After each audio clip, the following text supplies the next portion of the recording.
She died 7 years ago in a secret mission. Her family buried an empty coffin. Her name was carved on a memorial stone. But when the pilot collapsed at 35,000 feet, a mysterious woman walked into the cockpit. The dead don't fly planes. Or do they?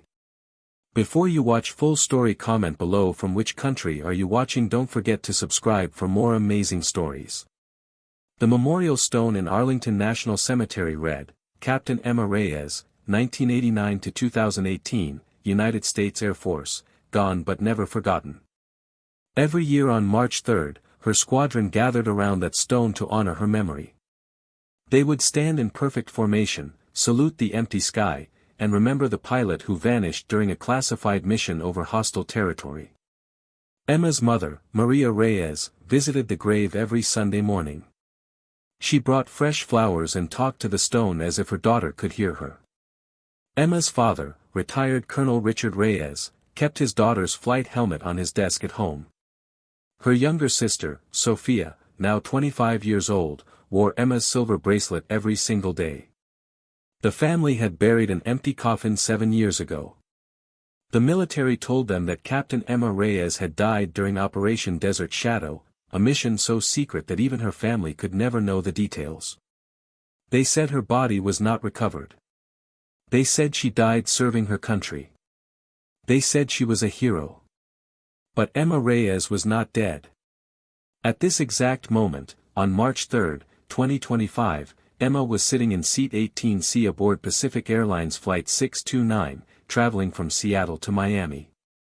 She wore simple civilian clothes, dark jeans, a gray sweater, and worn black boots. Her hair was shorter now, cut close to her head. Her face had new lines that made her look older than 36. Her eyes carried the weight of 7 years that officially never happened. 7 years earlier, Emma had been selected for Operation Desert Shadow because she was exceptional. She graduated top of her class at the Air Force Academy. She flew fighter jets with precision that impressed even the most experienced pilots. She spoke 4 languages fluently. She could navigate by stars alone if all her instruments failed. The mission seemed simple: fly deep into enemy territory, collect intelligence about a new weapons facility, and return without being detected. Everything went wrong from the first moment. Her aircraft's stealth systems failed over the target zone. Enemy radar locked onto her position immediately. Surface-to-air missiles launched toward her from 3 different locations. Emma had 2 choices: eject and become a prisoner of war, or try to escape in a damaged aircraft that was losing power by the second. She chose a third option that no training manual had ever taught her. Emma crash-landed her aircraft in a remote valley surrounded by mountains. The impact should have killed her, but somehow she walked away with only minor injuries. She destroyed all the equipment that could identify her or reveal American military secrets. Then she made a decision that changed everything. Instead of trying to escape or waiting for rescue, Emma disappeared into the wilderness. She abandoned her identity as Captain Emma Reyes and became someone else entirely. For 7 years, she lived as a ghost, moving through dangerous countries, gathering intelligence, and working alone in places where official American agents could never operate. She became a trader in black markets. She became a journalist documenting war zones. She became a relief worker in refugee camps. She became whoever she needed to be to gather information that saved lives back home. The intelligence she sent through secret channels helped prevent 3 terrorist attacks in Europe. It stopped an illegal weapons sale that would have armed extremist groups. It saved the lives of 12 undercover American agents who were about to be exposed. But no one knew the intelligence came from Emma Reyes because Emma Reyes was officially dead. The woman who emerged from 7 years in the shadows was not the same person who had crashed in that valley. She had learned to trust no one completely. She had learned to sleep lightly and wake instantly. She had learned to read danger in small details that most people never noticed. She had learned to survive when survival seemed impossible. And now, after 7 years of being dead, Emma was flying home. Not to reveal herself, not to reclaim her old life, but simply to see her family one more time from a distance. She planned to watch her sister from across the street, to see her parents walking in the park, to confirm they were healthy and safe. Then she would disappear again. But fate had different plans for Emma Reyes.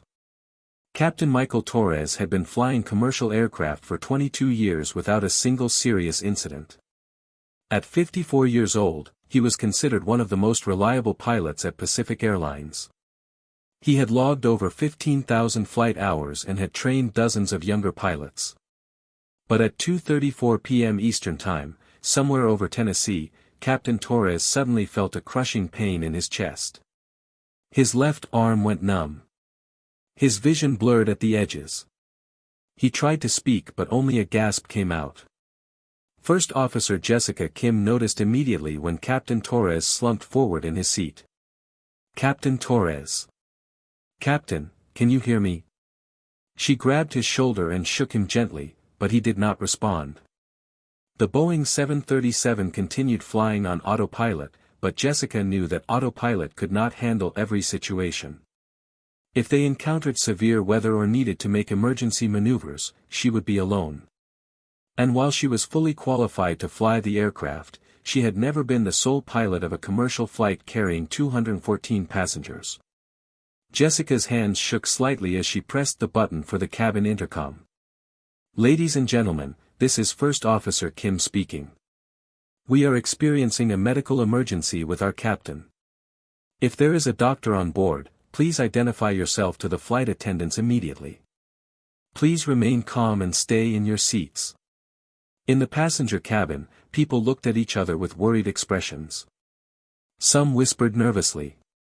A few took out their phones to send messages to loved ones, even though the phones had no signal at 35,000 feet. Dr. Robert Chen, a cardiologist returning from a medical conference, pressed his call button immediately. A flight attendant rushed to his seat. "I'm a doctor. I can help." Dr. Chen followed the flight attendant to the cockpit. When he saw Captain Torres, his professional expression became grave.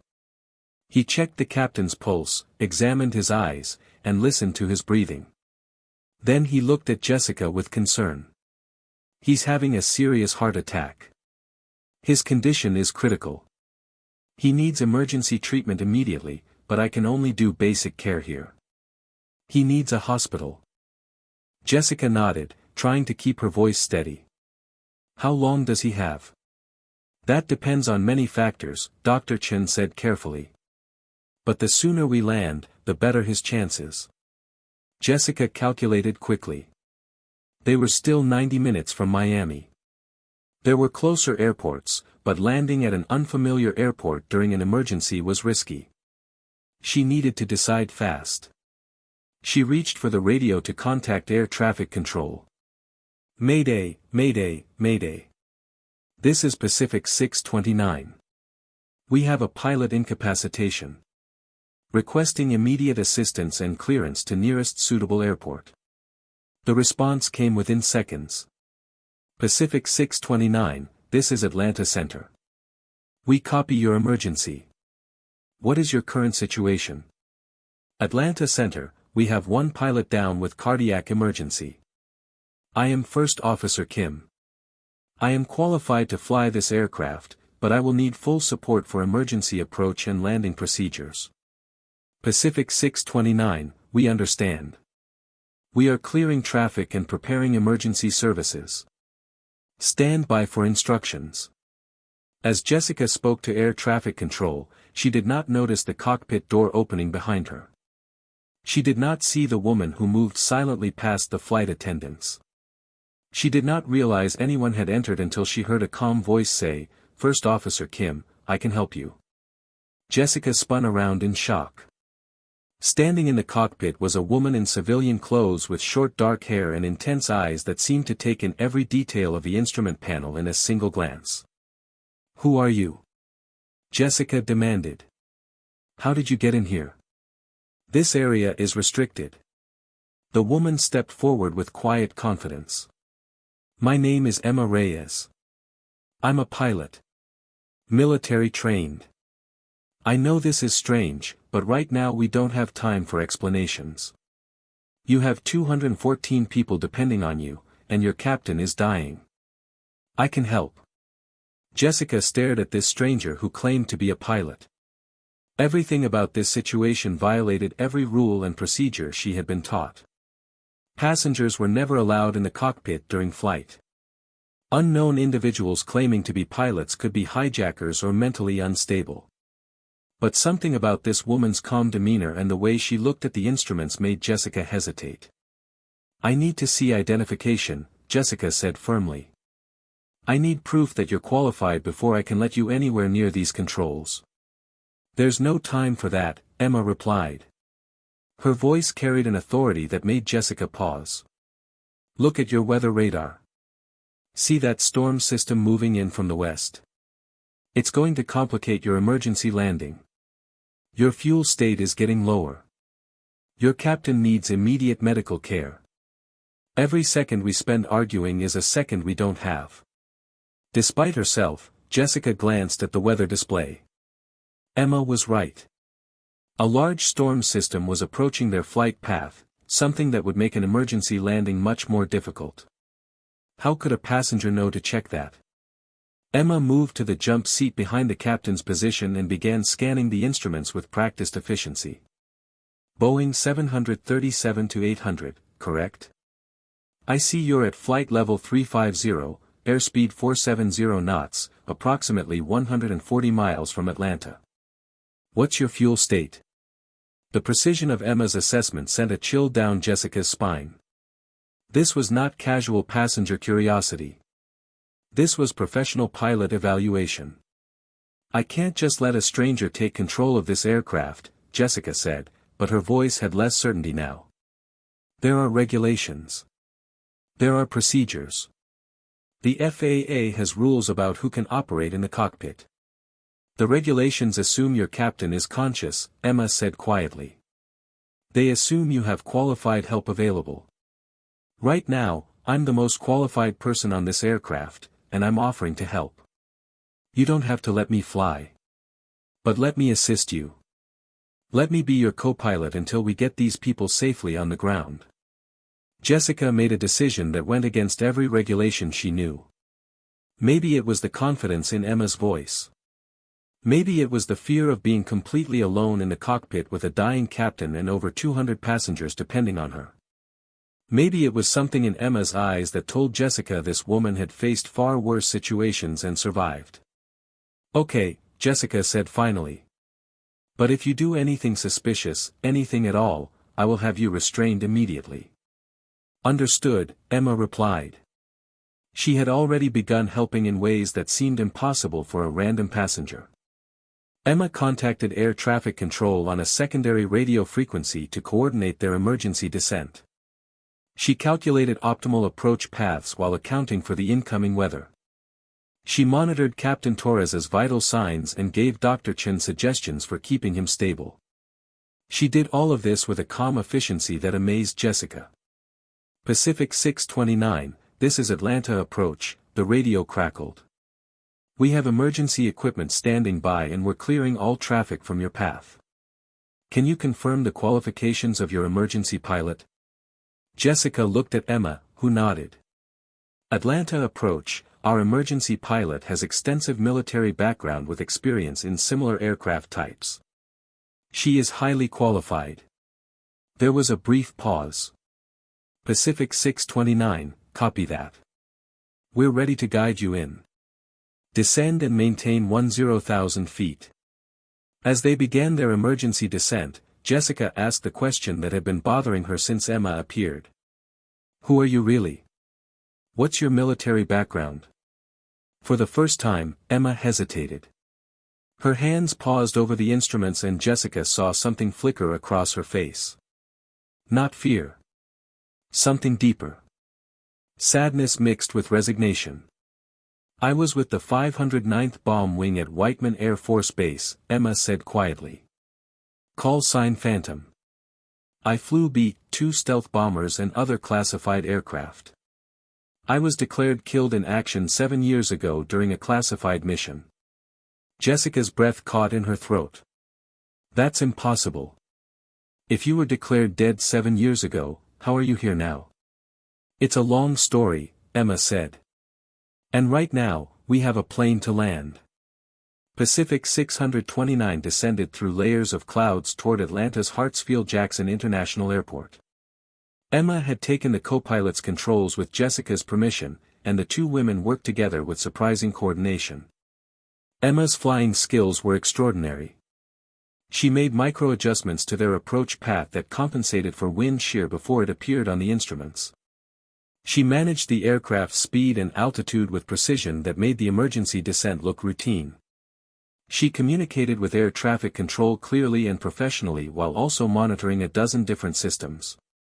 "Ladies and gentlemen, this is First Officer Kim," Jessica announced over the intercom. "We are making an unscheduled landing in Atlanta due to a medical emergency with our captain. The aircraft is performing normally and we expect to be on the ground in 12 minutes. Please ensure your seatbelts are fastened and follow all instructions from the flight attendants." In the passenger cabin, people noticed that someone else was now sitting in the cockpit where the captain should be. Some passengers began to worry. Others tried to stay calm by reading or closing their eyes. Parents held their children close. Dr. Chen continued monitoring Captain Torres, doing everything possible to keep him alive until they reached the hospital. "His pulse is very weak," he told Emma quietly. "How much longer?" 7 minutes, Emma replied without taking her eyes off the instruments. "The ambulance will be waiting on the runway. They'll have him in the emergency room within 15 minutes of landing." As they aligned with runway 27R at Atlanta, Jessica watched in amazement as Emma executed what could only be described as a perfect emergency landing. Despite the stress, despite the unknown variables, despite the weight of 214 lives depending on her skills, Emma brought the aircraft down so smoothly that many passengers barely felt the touchdown. The moment Pacific 629 stopped on the runway, emergency vehicles surrounded the aircraft. Paramedics rushed aboard to treat Captain Torres. Federal Aviation Administration officials and airport security began the complex process of investigating what had happened during the flight. Emma stood calmly in the cockpit as officials flooded the area, her hands clasped behind her back in a military posture that Jessica now recognized. "Ma'am, I need to see your identification and pilot's license," said Agent David Walsh from the FBI. "I need to understand how you gained access to this cockpit and what authority you had to operate this aircraft." Emma reached into her jacket and pulled out a small leather wallet. Inside was a military ID card that made Agent Walsh's eyes widen in shock. The card showed Emma's photograph, her rank as captain in the United States Air Force, and an expiration date that was current. But it also showed something impossible, it listed her status as active duty. "This can't be right," Agent Walsh muttered, comparing the ID to information on his tablet computer. "According to our records, Captain Emma Reyes was declared killed in action 7 years ago. Her status is listed as deceased in every military database." "Check again," Emma said calmly. Agent Walsh made several phone calls to various government agencies. Each conversation became more confused and heated than the last. Finally, he hung up and stared at Emma with a mixture of shock and respect. "Captain Reyes, I've just spoken with officials at the Pentagon and the Department of Defense. They confirmed that you were declared dead 7 years ago following a classified mission. But they also confirmed that your security clearances were never revoked, your military ID remains active, and there are significant gaps in the official record that they cannot explain to me." The investigation continued through the night at a secure facility near the Atlanta airport. Emma was questioned by FBI agents, FAA investigators, military officials, and representatives from several intelligence agencies. Finally, in a room with only the highest-level officials present, Emma began to tell the truth about the 7 years that officially never happened. Operation Desert Shadow was not just an intelligence-gathering mission, she explained to the assembled officials. It was the beginning of something much larger. When my aircraft went down in enemy territory, I had a choice. I could try to escape and risk exposing American capabilities, or I could disappear completely and continue gathering intelligence from deep cover. General Patricia Morrison, who had flown in from the Pentagon specifically for this meeting, leaned forward in her chair. Continue gathering intelligence? For 7 years. Without any official support or contact? Yes, Emma confirmed. My official death provided perfect cover. Captain Emma Reyes could never operate in hostile countries. But a dead woman who doesn't officially exist can go anywhere. The room fell silent as the implications became clear. Emma had not been missing for 7 years. She had been working, operating as a deep-cover intelligence agent in some of the most dangerous places in the world. The intelligence reports that came through various back channels, General Morrison said slowly. The information about weapons programs, terrorist networks, and security threats. Some of that came from you? Yes, Emma said. The work required complete anonymity. No contact with family. No acknowledgement of my survival. No official support. I became someone who didn't exist, which made me very effective at my job. Agent Walsh asked the obvious question. So why reveal yourself now? Why risk everything to help with a commercial flight? Emma's answer was simple and direct. Because 214 innocent people needed help, and I was the only person on that aircraft qualified to provide it. Some things are more important than maintaining cover. News of Pacific 629's emergency landing spread quickly through media outlets. Initial reports focused on the mysterious passenger who had helped land the aircraft. But as more details emerged, the story became almost impossible to believe. Captain Emma Reyes, officially dead for 7 years, with memorial services held and a grave marker in Arlington National Cemetery, had saved over 200 lives by appearing in an aircraft cockpit and demonstrating piloting skills that exceeded even her original legendary abilities. Her family was contacted by military officials and asked to come to Atlanta for a reunion that none of them had ever expected to experience. Emma's mother, Maria, could not stop crying when she received the phone call. My daughter is alive. My Emma is alive. Her father, Colonel Richard Reyes, understood the military implications better than the rest of the family. 7 years of deep cover operations meant his daughter had been living in constant danger, completely alone, unable to contact anyone she loved. Her sister Sophia had to sit down when she heard the news. I visit her grave every month, Sophia whispered. I talk to her. I tell her about my life. And she's been alive this whole time. The reunion took place in a secure conference room at the Atlanta Federal Building. Military officials and FBI agents watched from behind one-way glass as 7 years of grief and loss were confronted by the impossible reality of Emma's survival. Maria was the first to speak when Emma walked into the room. We buried you. We had a funeral. I visit your grave every single week. I know, Mom, Emma replied, her voice breaking for the first time since she had appeared in the cockpit. I wanted to contact you so many times. There were nights when I almost broke cover just to call you. But the mission was too important and the risks were too great. Her father stood and looked at her with a military officer's understanding of duty and sacrifice. 7 years of deep cover. What kind of intelligence work requires that level of sacrifice? The kind that prevents wars, Emma answered. The kind that stops terrorist attacks before they happen, the kind that saves thousands of lives by sacrificing the happiness of one person and her family. Sophia ran to Emma and hugged her tightly, crying into her shoulder. Do you understand what your death did to us? Mom and Dad aged 10 years overnight. I changed my whole life because I thought you were gone forever. We grieved for you every single day. I know, Emma said, holding her sister close. And I'm sorry. But would you rather have had me contact you and risk exposing operations that saved innocent lives? Would you rather have had phone calls if it meant terrorist attacks succeeded because my cover was blown?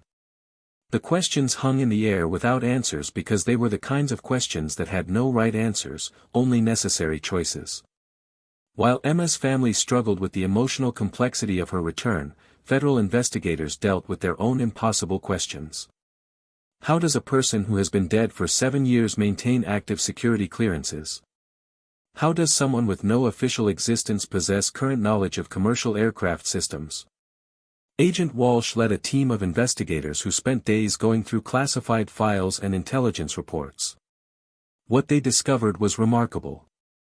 The paper trail is incredible, Agent Walsh explained to his supervisor. Captain Reyes officially died on March 3, 2018. But starting on March 4, 2018, intelligence reports began coming in from deep cover sources with information that could only have come from someone with her specific training and access. The reports were coded and filtered through so many channels that no one connected them to her until now. The deeper they investigated, the more impressive Emma's 7-year operation became. She had infiltrated weapons trafficking networks and provided information that saved lives. She had prevented dangerous technology from reaching hostile nations. She had operated alone in situations that would have required entire teams of agents. She wasn't just surviving for 7 years, Agent Walsh concluded. She was running one of the most successful deep cover operations in modern history. Single-handedly. News of Emma's survival spread through the aviation community, where her reputation had been legendary even before her supposed death. Pilots who had trained with her were shocked to learn she was alive. The Air Force had named a training program in her honor. Now they had to adjust to the reality that the woman they had memorialized was still alive. Captain Lisa Martinez, a commercial pilot who had been inspired by Emma's story, told reporters, "Emma Reyes was already a legend in our community. Now she's something more than that. She's proof that the impossible can happen." The technical aspects of Emma's performance during the Flight 629 emergency became the subject of intense analysis. Experienced pilots who reviewed the flight data recordings were amazed by her precision, her smooth emergency procedures, and the way she seemed to anticipate aircraft behavior before it showed on instruments.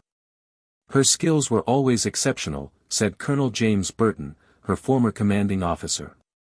But what she demonstrated on Flight 629 was beyond anything I've ever seen. 7 years of whatever she was doing made her an even better pilot than she already was. As the initial excitement of Emma's return began to fade, the full cost of her 7-year absence became clear. During extensive meetings with military psychologists, Emma revealed details about her years in deep cover that painted a picture of unimaginable isolation and constant danger. She had lived under dozens of different identities. She had spoken languages her family didn't know she had learned. She had survived in conditions that would have broken most people. "There were months when I didn't speak English," she told Dr. Sarah Foster, a military psychiatrist. "There were times when I wasn't sure if Emma Reyes was even a real person anymore or just another cover identity I had used years ago." The psychological toll was evident. Emma was hypervigilant, constantly checking exits and watching for threats. She slept lightly and woke at the slightest sound. She had trouble adjusting to normal social interactions after years of maintaining false identities. "When you live as someone else for years at a time, you start to become that person," she explained. "I've been a trader, a journalist, a refugee, a aid worker, and a dozen other people. Sometimes I'm not sure which parts of my personality are originally mine and which parts one picked up from identities I had to maintain." 3 weeks after the Flight 629 incident, Emma faced a decision that would determine the rest of her life. Military officials offered her several options: return to active duty with full acknowledgement of her service, take medical retirement with full benefits and recognition, or disappear again to continue deep cover operations. Her family desperately wanted her to choose retirement. Her mother had already prepared her old room. Her father had cleared space for family projects. Her sister wanted to make up for 7 lost years. But Emma had seen too much of the world's darkness to simply walk away from the work that had defined her for 7 years. "There are operations running right now that depend on intelligence I gathered," she explained to her family. "There are people in dangerous situations who trusted me with their lives. I can't just abandon them." The aviation community wanted her to return to test flying, to push the boundaries of what was possible. Aircraft manufacturers had new experimental designs that would benefit from her unique skills. The Air Force had classified projects that could advance aviation technology significantly. "You've already given 7 years of your life to your country," General Morrison told her. "You've served with honor and distinction in ways that most people will never know about. You've earned the right to choose what comes next." On a clear morning in late March 2025, exactly 1 month after she had appeared in the cockpit of Flight 629, Emma made her decision. She would return to active duty, but with modifications that reflected her unique experience. The Air Force created a new position specifically for her, Special Operations Aviation Advisor. Her role would involve training other pilots for deep cover missions, developing new techniques for operating in hostile environments, and serving as a bridge between the aviation community and intelligence operations. More pretending. No more years of isolation from family and friends. She would serve her country in ways that allowed her to maintain the relationships that had sustained her through 7 years of darkness. Her first assignment was to establish a training program for pilots who might need to operate in situations similar to what she had experienced. The program would teach not just flying skills, but survival techniques, language capabilities, and the psychological resilience needed to maintain deep cover for extended periods. "We're creating something new," she explained to a gathering of military officials and aviation experts. "A way to prepare pilots for missions that go beyond anything we've traditionally considered part of aviation training. The world has changed, and our pilots need to be ready for challenges that previous generations never faced." 1 year after the emergency landing that had revealed Emma's survival, Pacific Airlines held a special ceremony at Atlanta's Hartsfield-Jackson Airport to honor everyone involved in saving Flight 629. Captain Michael Torres, who had made a full recovery from his heart attack, was there to meet the woman who had saved his life and the lives of his passengers. "I don't remember anything after I collapsed," he told Emma during the ceremony. "But I've read the flight data recordings and talked to Jessica and the passengers. What you did that day was nothing short of miraculous." First Officer Jessica Kim, who had been promoted to captain partly because of her performance during the emergency, introduced Emma to her family. "This is the woman I told you about," she said to her young son. "The one who taught me that heroes can appear when you least expect them." Many passengers from Flight 629 attended the ceremony, eager to meet the mysterious woman who had appeared from nowhere to save them. Their stories painted a picture of someone who had not just demonstrated exceptional piloting skills but who had managed to keep over 200 people calm during one of the most terrifying experiences of their lives. "I knew something was wrong when they called for a doctor," said passenger Michael Roberts, a businessman from Chicago. "But then this calm voice came over the intercom and somehow I just knew everything was going to be okay." There was something about her voice that made you believe that no matter how bad things were, she could handle it. 5 years have passed since Emma Reyes returned from the dead to save Flight 629. She now leads one of the most elite aviation training programs in the world, preparing pilots for missions that exist in the gray areas between military operations and civilian aviation. Her family has slowly healed from the 7 years of grief and loss, though the scars of her absence will never completely fade. Her parents treasure every phone call, every visit, every ordinary moment. Her sister Sophia flies with Emma whenever their schedules allow, making up for the years when they couldn't share their love of the sky. Emma herself has found a balance between the ghost she had to become and the person she wanted to remain. She still wakes up sometimes reaching for weapons that aren't there. But she also laughs with her family, teaches young pilots, and has learned to live in the present. The passengers of Flight 629 have gone back to their normal lives. But many still think about that day when their ordinary flight became extraordinary because of a woman who wasn't supposed to exist. In the aviation community, Emma Reyes has become something even more legendary than before. She's the pilot who came back from the dead to save lives, who spent 7 years in the shadows protecting people who never knew they needed protecting.